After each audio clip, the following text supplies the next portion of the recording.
ସେଇଟା ତ ଜନସାଧାରଣ କହିବେ, ଆମେ କହିଲେ ଫେରେ ମା ଭଉଣୀ ଶୋଧିବେ ଲୋକ କମେଣ୍ଟରେ। ତେଣୁକରି ଏତିକି କହିବି ଯେ ରାବଣ କ'ଣ ହବ ସେଇଟା ବି ଓଡ଼ିଶାବାସୀ ଜାଣିଛନ୍ତି। ତେଲୁଗୁ ରାବଣରେ କେମିତି ହବ? ଏଇ ଯୋଉ ସାମ୍ବାଦିକ ତୁ ହେଲୁ ଓଲଟା ପ୍ରଶ୍ନ ପଚାରି ମୋଠୁ ସିଧା କଥା ସୁର ରାଉତ ଓଳିଆ ନେବାକୁ ଚାହୁଁଛୁ। ଏନୁ ନେକଳ ପୋ କୁଡ଼ିଜନ କୁଡ଼ବା କୁଞ୍ଜମ କୁଞ୍ଜମ ପୋ କେହି ଭୁଲି ନାହାନ୍ତି ସେ ଡାଇଲଗକୁ କହି ଘରକୁ ଗୋ, ଯୋଉଟା କି ମେକଅପ୍ ନବାକୁ ମତେ ମିନିମମ୍ 3 ଘଣ୍ଟା ଲାଗୁଛି ବସିଲା ପରେ। ଏବଂ ଆ ଉପରେ କିଛି କହିବାକୁ ମନା କରିଥିଲି, ତଥାପି କହିଦଉଛି ଯୋଉଠି ଯାହା ହବ ହବ ଦେଖାଯିବ।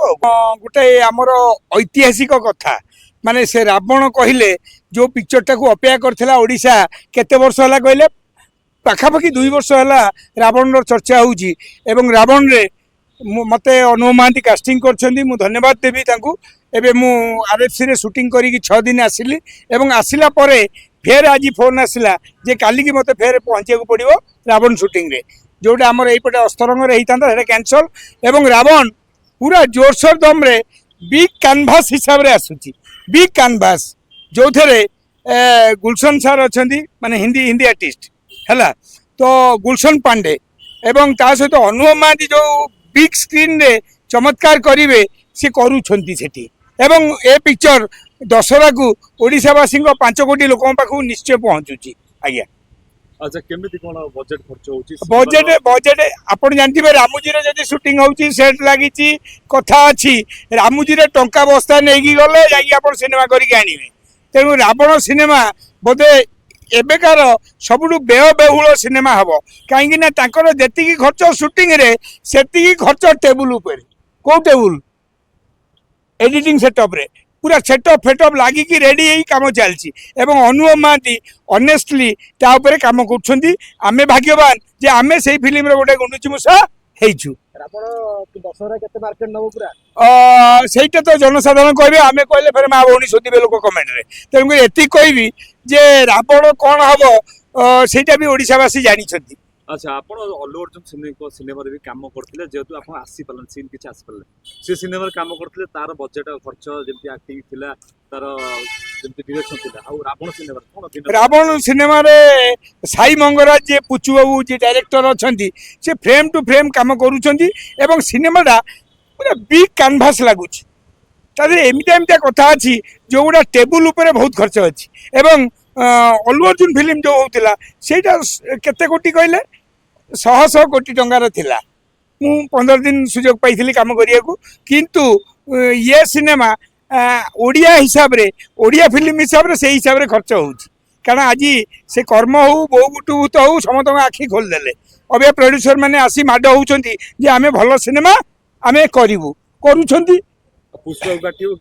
ପୁଷ୍ପାକୁ କେହି କାଟି ପାରିବେନି। ପୁଷ୍ପା ପାଠ ଅଲଗା, ଇଏ ହେଲା ଆମର ରାବଣ। କାଟିବ କହିଦେଲେ ତାପରେ ମା ଭଉଣୀ ଉଡ଼େଇବେ 4 କୋଟି 50 ଲକ୍ଷ ଲୋକ।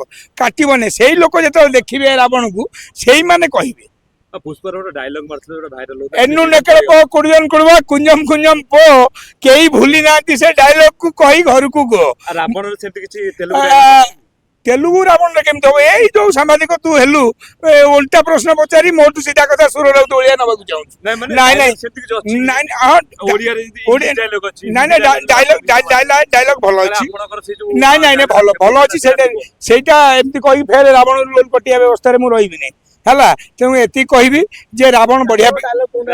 ଏବଂ ମୋର ଏବେ ପିକ୍ଚର ଆସୁଛି ଆଉ ଗୋଟେ ରକ୍ତାକ୍ଷର ଗଣେଶ ପୂଜାରେ, जोटा कि लुबुन टुबुन अच्छा तार डायरेक्टर एवं मु मोहन माझी गेटअप रे पाइब मुंड कुंडौची पचार खाइबा कि नहीं से पिक्चरटा आउची मो एते सिनेमा करछ आपण सिनेमा रे आपण चरित्रटा माने को चरित्र नहीं बेस्ट रावण नो बेस्ट बहुत अच्छी बेस्ट होची बाजी बाजी बाबाजी जोटा मेन सारथी बाबा आइची रावण रे अछि नहीं भलो रोल दैछन्ती अनुभव महांती मु से जो गेटअप रे अछि बढ़िया लागिवो से गट को अबे रिवील करिया को मना करछन्ती प्रोडक्शन यूनिट तेणुक से गेटअपटा को आम जिते से छाड़े फोटो करी